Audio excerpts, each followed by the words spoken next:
నమస్కారం. RTI 9 news కి స్వాగతం.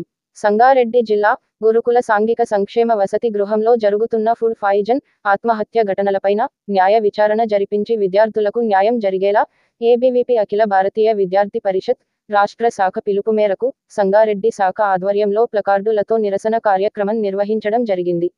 RTI 9 news Sangareddy division incharge Manne Mallesham.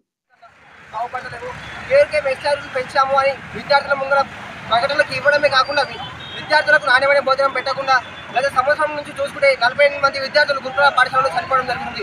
ఇదే విధంగా రాష్ట్ర ప్రభుత్వం విద్యార్థుల జీవితాలతో ఆటలు ఆడుకుంటే రానున్న రోజుల్లో గద్దె దింపి బుద్ధి చేస్తామని రేవంత్ రెడ్డి ప్రభుత్వానికి హెచ్చరిస్తున్నాం. ఇదే విధంగా విద్యార్థులకు నాణ్యమైన భోజనం పెట్టకుంటే ఈరోజు ఎలాగైతే మీరు గద్దె మీద కూర్చొని విద్యార్థులతో ఆట ఆడుకుంటారో అదే విద్యార్థులు ఆట తలుచుకుంటే రేవంత్ రెడ్డి కింద చూసుకుంటే ఇదే ఆట ఆడుకుంటామని విద్యార్థుల తరఫున అఖిల భారతీయ విద్యార్థి పరిషత్ హెచ్చరించడం జరుగుతుంది.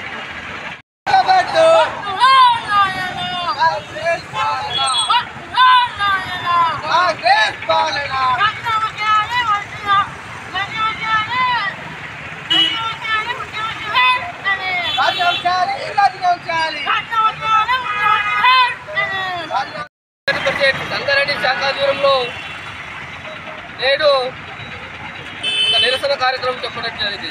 ఎందుకంటే రాష్ట్రంలో వరుసగా ఫుడ్ పాయిజన్ అవుతుంది. ఎందుకంటే రాష్ట్ర ప్రభుత్వం విద్యా వ్యవస్థను దూరం చేసే కుట్ర పన్నుతుంది.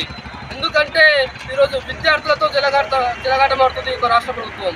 ఇక నాణ్యమైన భోజనం అందించాలని అఖిల భారతీయ విద్యార్థి పరిషత్ డిమాండ్ చేస్తుంది. లేని ఏడాది అఖిల భారతీయ విద్యార్థి పరిషత్ రానున్న రోజుల్లో అనేక ఉద్యమాలు ఉధృతం చేస్తుందని ఈ యొక్క సంగారెడ్డి గడ్డ నుంచి ఈ రాష్ట్ర ప్రభుత్వానికి హెచ్చరించబడుతుంది.